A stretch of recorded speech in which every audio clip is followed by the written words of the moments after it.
Is those that break the rules, those that come through irregular routes, and that's the really important distinction here, and that's what we're bearing down on. And I'm really pleased that we're through pretty well all of the international engagement I've done, all the meetings I've had, the country we've done deals with. We've done deals with countries in the last 12 months that many people thought it was not possible to do deal with when it came to immigration, irregular immigration.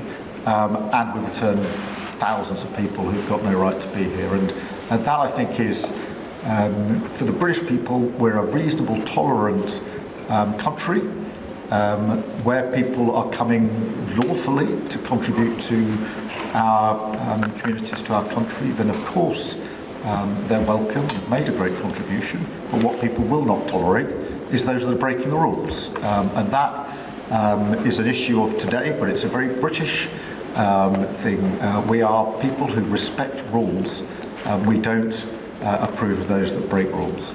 Mr. President, I can say, though, that I had one of the greatest victories, they say the most consequential in 129 years, so I don't know about that, but it was pretty close.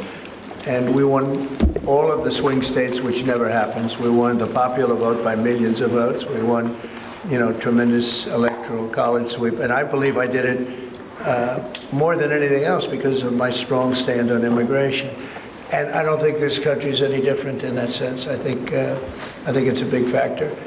And it is with a lot of the European countries.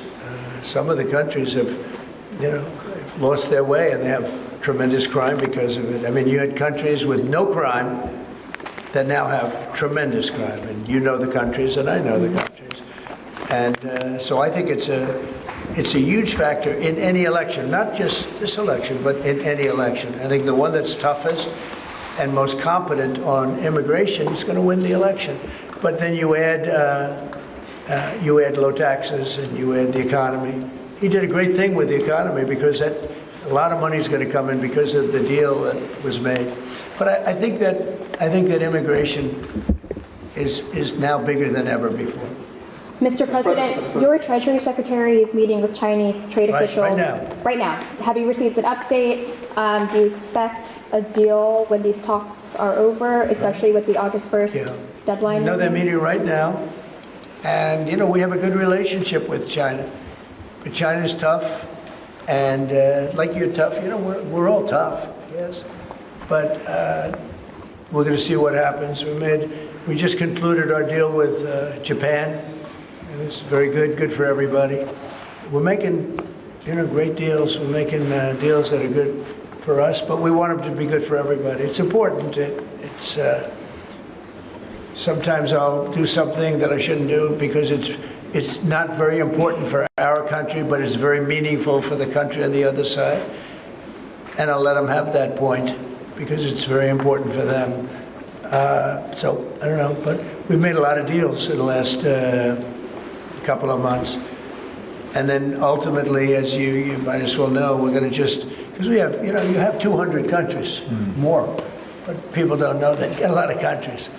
And I wouldn't want to sit down with 200 people and have to deal the way he was calling me all the time. We want this, we got to have that, These are tough negotiators. These are, look, they're smart people, they're tough negotiators. They know what they want.